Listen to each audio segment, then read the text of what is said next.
Onde estão nossos entes queridos depois que deixam este mundo? Esta não é uma pergunta distante e abstrata, é uma que corta a alma. Talvez você já tenha ficado ao lado de uma cama de hospital ou à beira de um túmulo, segurando as lágrimas enquanto as memórias inundavam sua mente. Talvez você já tenha olhado para uma fotografia, desejando saber onde eles estão agora. Estão seguros? Estão em paz? Eles me veem? Ou estão esperando por algo muito maior do que eu posso imaginar? Essas perguntas vivem no coração humano há milhares de anos. Cada cultura, cada família, cada tradição religiosa as fez. E, no entanto, a Bíblia não nos deixa em silêncio. As Escrituras não respondem com conforto vago ou clichês vazios. Elas falam com clareza, profundidade, acima de tudo, esperança. É exatamente isso que vamos descobrir nesta jornada. Neste vídeo, você descobrirá o que a Bíblia realmente diz sobre a morte, o céu, a ressurreição e a eternidade. Exploraremos por que alguns cristãos acreditam que os mortos estão dormindo, enquanto outros estão convencidos que já estão na presença de Cristo. Compararemos vozes da igreja primitiva, teólogos respeitados e as próprias palavras de Jesus. E também enfrentaremos perguntas difíceis. Os mortos zelam por nós? Eles podem orar por nós? E as experiências de quase morte? E o que as Escrituras dizem sobre o inferno, a ressurreição e a nova criação? Parte do que você ouvirá o confortará profundamente. Parte disso poderá desafiar o que você sempre presumiu. Mas tudo estará fundamentado na palavra de Deus, compartilhado com reverência e respeito. E, ao final dessa jornada, minha oração é que você não apenas entenda mais claramente o que acontece após a morte, mas que viva com mais paz, esperança e propósito hoje. Aviso, este vídeo não tem como objetivo atacar denominações ou tradições. Nosso objetivo não é debater, mas explorar as Escrituras com humildade e reverência. Honramos a diversidade do pensamento cristão, mas nos baseamos na Bíblia como nosso guia. Então, vamos começar pela raiz da questão.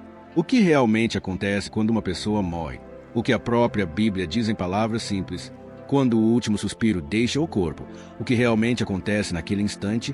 É aqui que a especulação termina e a palavra de Deus começa a nos guiar. A Bíblia não é silenciosa. De fato, ela nos dá uma das linguagens mais claras sobre a vida, a morte e o que está além. Eclesiastes 12, 7 declara: "E o pó retorna à terra de onde veio, e o espírito retorna a Deus que o deu." Neste único versículo, encontramos uma descrição profunda da morte. O corpo, formado da terra, retorna à terra.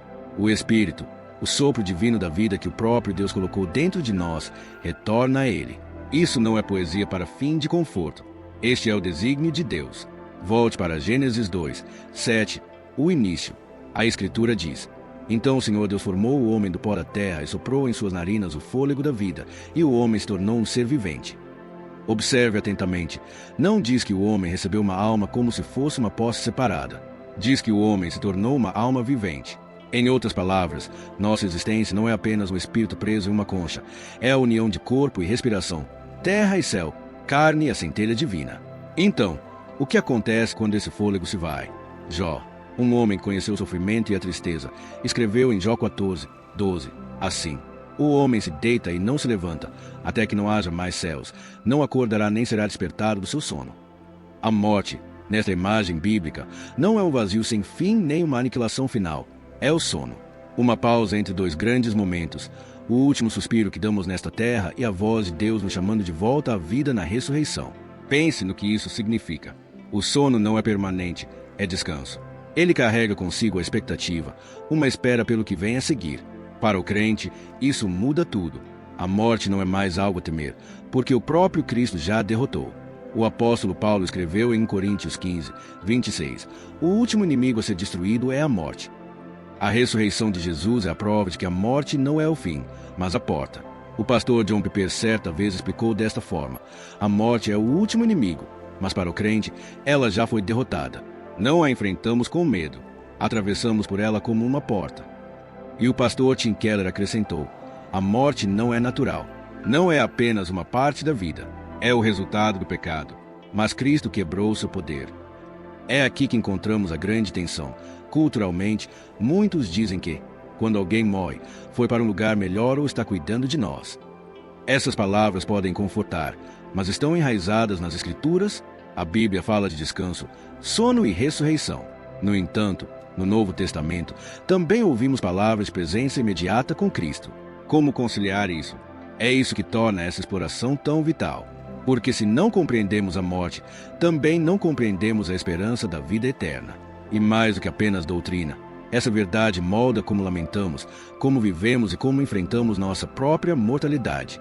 Então, aqui está o fundamento. A morte não é a palavra final.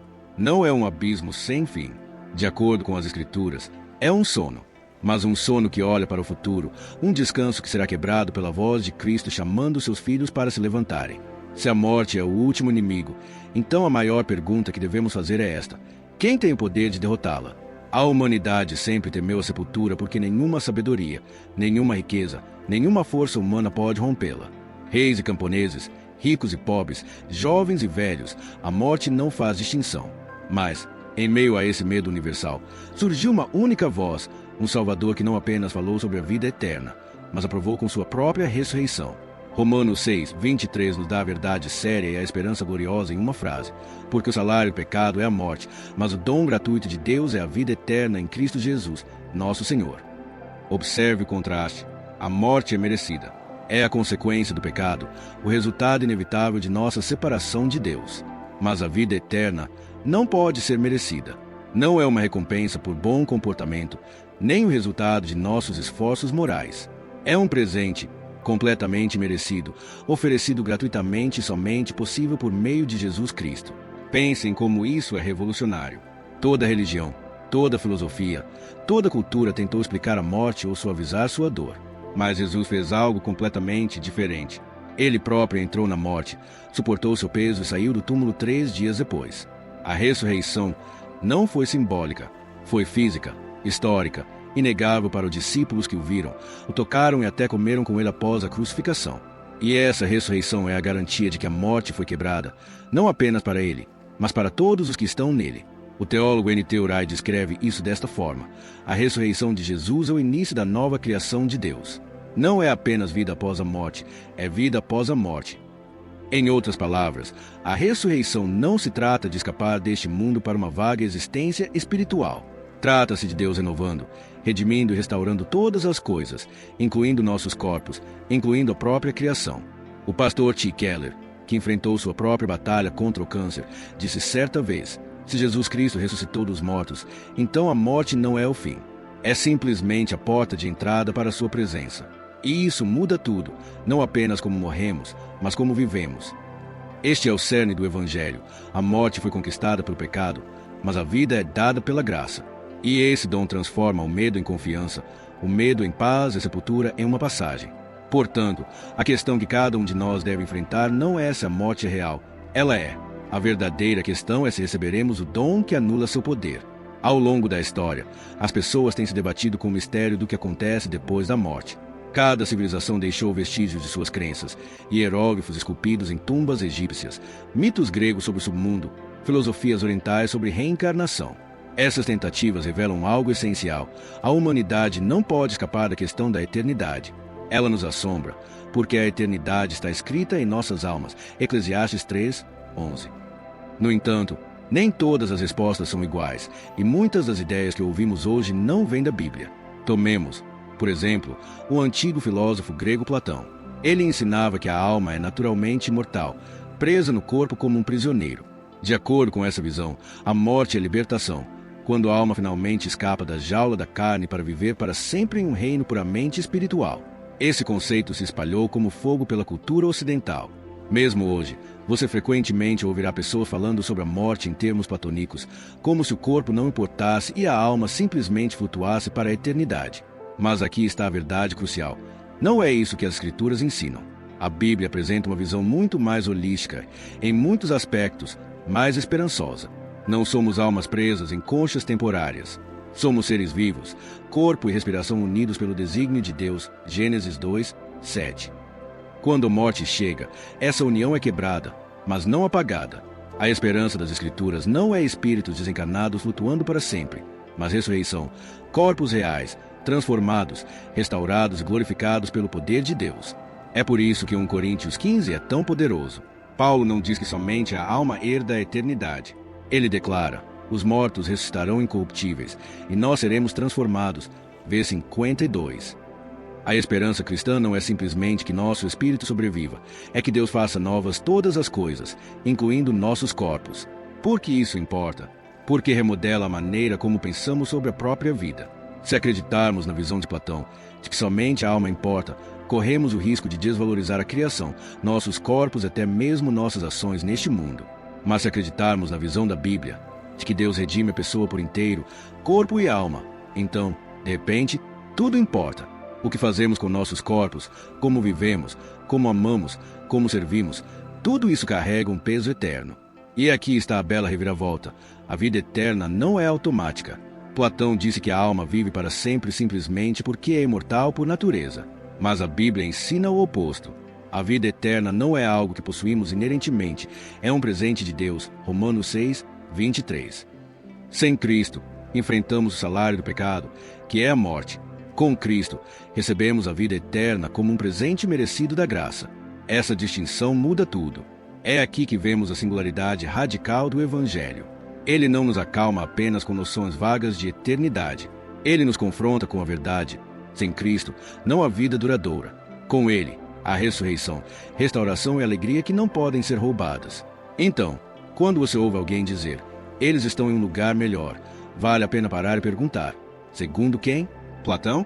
Cultura popular? Ou a palavra viva de Deus? Porque apenas uma delas carrega a autoridade da eternidade. Quando um ente querido morre, uma das primeiras perguntas que inundam nossos corações: onde ele está agora? Está dormindo, aguardando a grande ressurreição? Ou já está na presença de Jesus? Este não é apenas um debate teológico, é uma questão que atinge o cerne da dor e da esperança.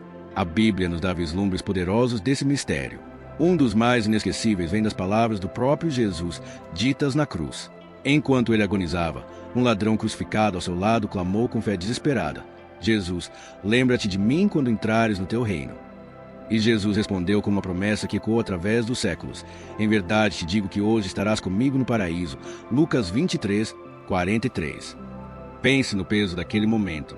O ladrão não teve tempo para obter perdão, nem para limpar sua ficha, nem para provar sua devoção. Tudo o que ele teve foi um último momento de fé. E isso foi o suficiente. A resposta de Jesus foi imediata, pessoal e cheia de esperança: hoje você estará comigo. Este versículo levou muitos crentes a concluir que, quando um cristão morre, ele está instantaneamente com Cristo, entrando em sua presença sem demora. E o apóstolo Paulo parece afirmar essa esperança. Em Filipenses 1, 23, ele escreve: desejo partir e estar com Cristo, o que é muito melhor. Novamente, em 2 Coríntios 5, 8, Paulo declara que estar ausente do corpo é estar presente com o Senhor. Essas passagens transmitem uma profunda confiança de que a morte não é um sono escuro do nada, mas uma passagem para os braços do Salvador. É por isso que pastores como Billy Graham falavam da morte não com terror, mas com paz.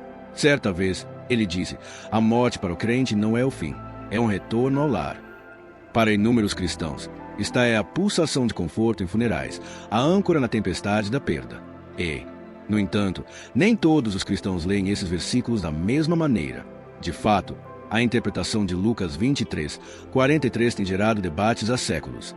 No grego original, não havia vírgulas ou pontuação.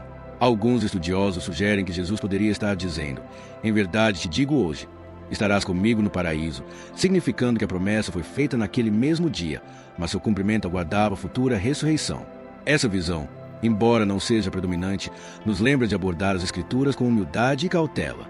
Além das tradições protestantes, o ensinamento católico introduz o conceito de purgatório, um estado temporário de purificação para os crentes ainda não totalmente santificados, antes de entrarem na plena presença de Deus.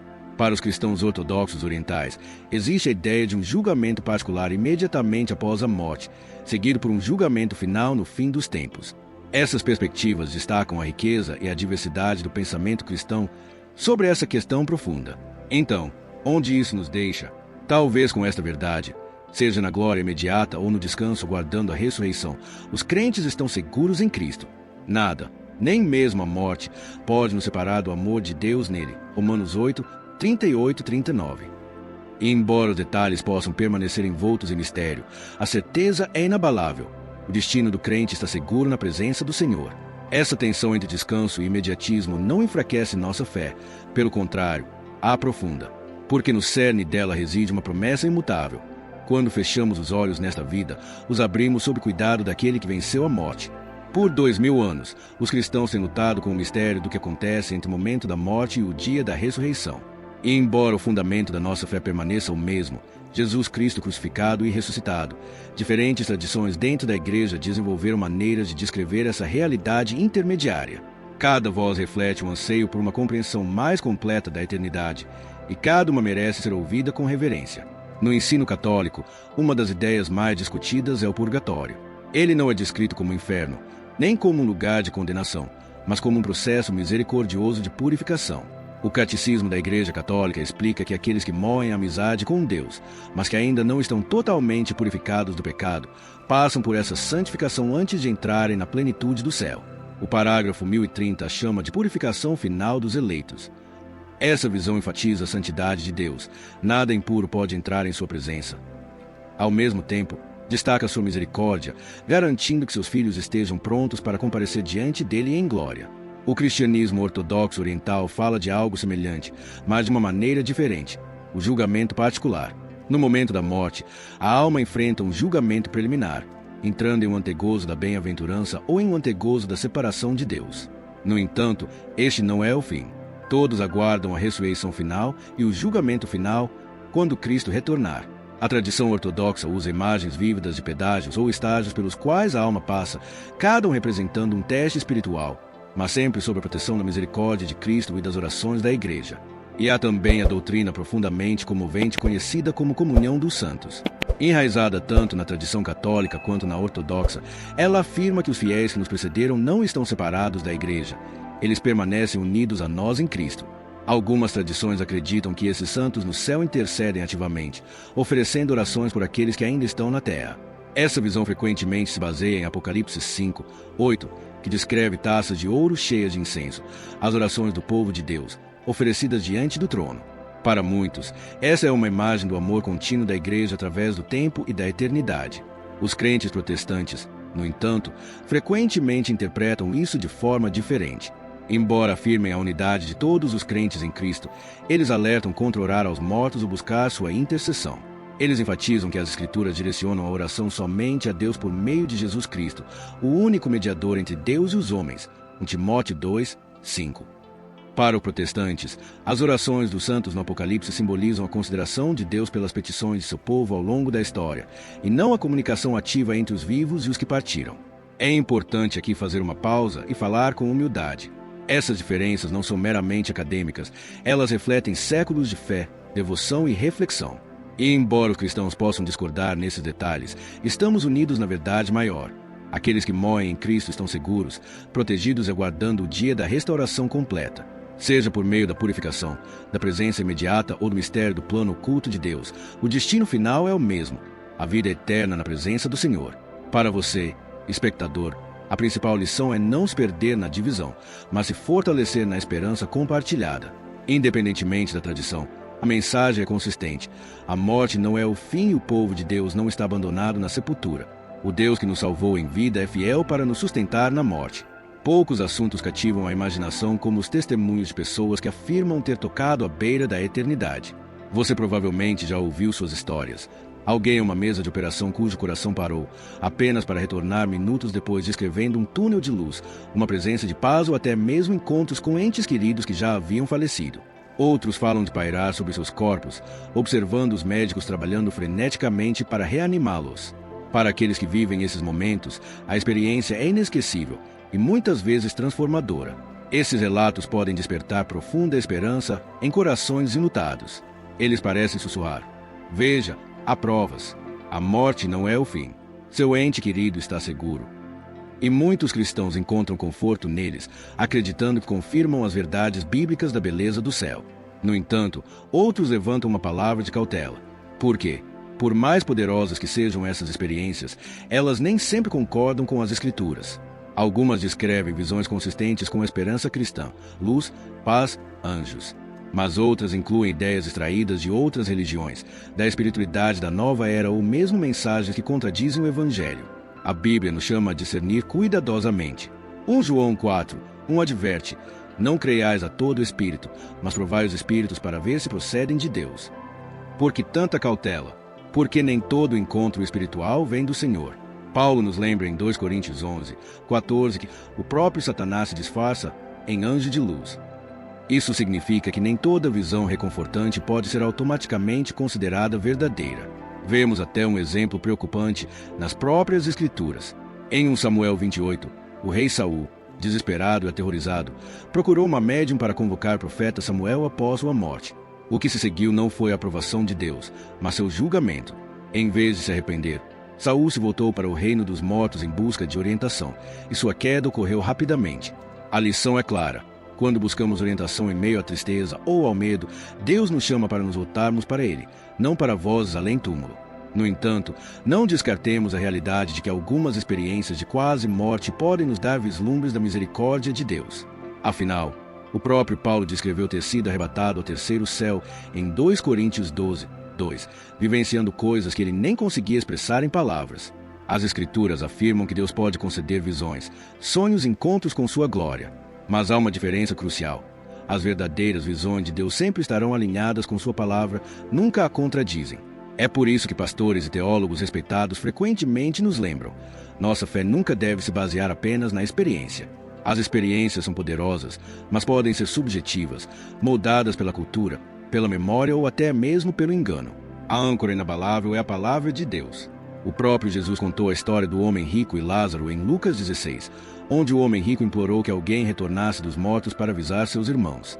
A resposta de Abraão foi impressionante. Eles têm Moisés e os profetas, que os ouçam. Se não ouvirem a Moisés e aos profetas, não se convencerão, ainda que alguém ressuscite dentre os mortos. Em outras palavras, Deus já falou claramente por meio de sua palavra. Então, como devemos pensar sobre as EQMS? Com compaixão, com ouvidos abertos, mas com discernimento. Podemos ouvir, podemos reconhecer o conforto que elas podem trazer, mas devemos pesar cada história em relação à verdade das Escrituras. Porque, embora as experiências possam inspirar, somente a Bíblia pode garantir esperança eterna. Mas caminhar na luz da eternidade não se trata apenas de uma vida moral, trata-se de entrega. Jesus falou sobre o caminho estreito em Mateus 7:13-14. Entrai pela porta estreita, porque larga é a porta, e espaçoso o caminho que conduz à perdição, e muitos entram por ela. Mas estreita é a porta, e apertado o caminho que conduz à vida, e poucos a encontram. O caminho estreito não é popular. Exige confiança, obediência, às vezes, sacrifício, mas conduz à vida, vida real, duradoura e eterna. Para aqueles que já confiam em Cristo, esta verdade deve renovar a sua confiança. A morte perdeu seu aguilhão. O julgamento não traz terror. O seu nome está escrito no livro da vida do Cordeiro. Essa certeza deve encorajá-lo a viver com ousadia, a amar profundamente, a perdoar livremente e a servir fielmente. Se a eternidade é segura, então nada nesta vida pode abalá-lo. Para aqueles que estão inseguros, que talvez tenham vivido à margem da fé ou tratado Deus como algo secundário, esta verdade é um chamado para despertar. A eternidade não é algo em que tropeçamos por acidente. Não é uma loteria. É uma escolha, uma resposta, uma entrega àquele que morreu e ressuscitou por você.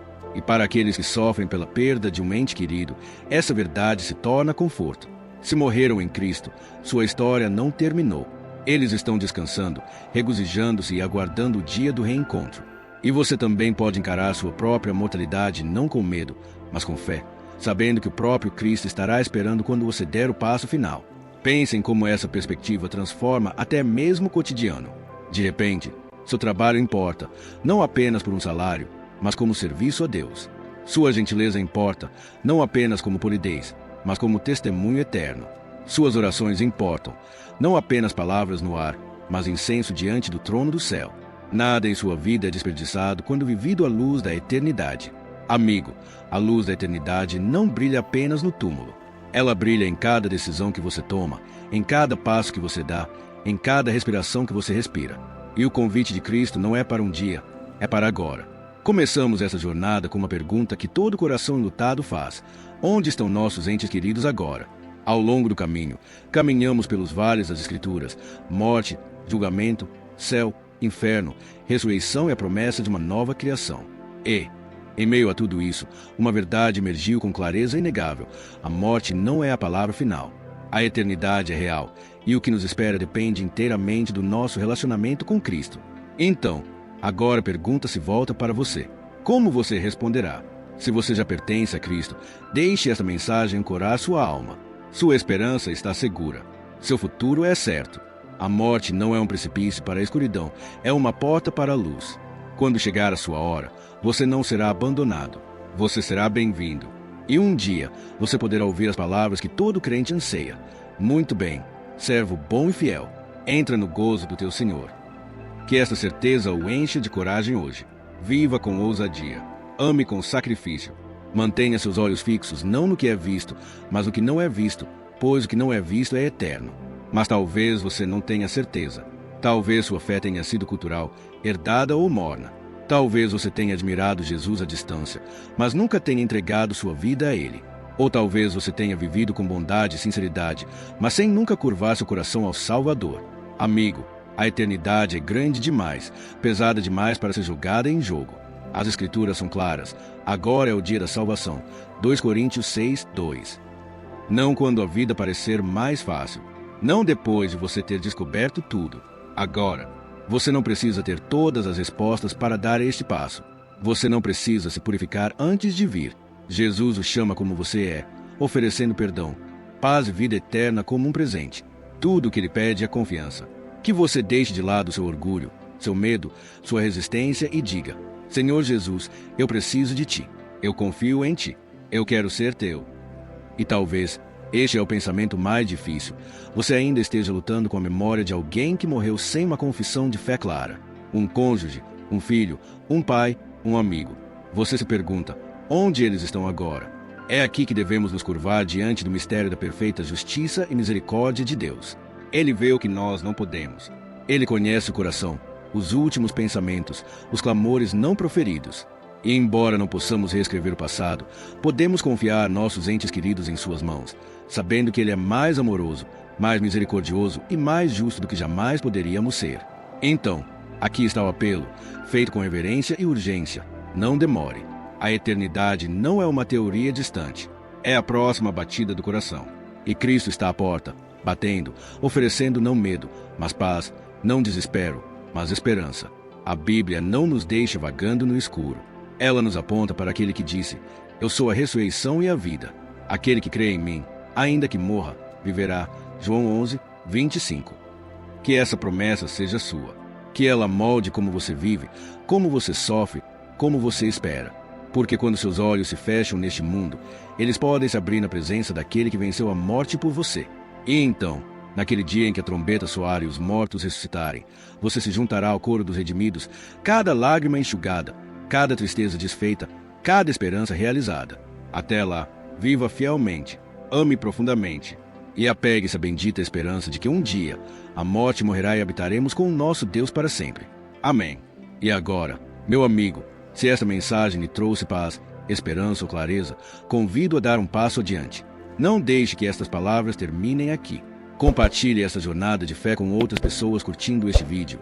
Se ainda não o fez, inscreva-se em nosso canal para nunca perder as mensagens que fortalecem sua caminhada com Deus. Há outro vídeo aqui na tela que continua esta conversa, mergulhando mais fundo nos mistérios da eternidade e nas promessas das Escrituras. Eu o encorajo a assisti-lo em seguida. Você encontrará mais respostas, mais conforto e mais esperança. Até lá, que o Senhor te abençoe e te guarde. Viva com fidelidade, ame profundamente e nunca se esqueça: a eternidade não é o nosso fim, é o nosso retorno ao lar.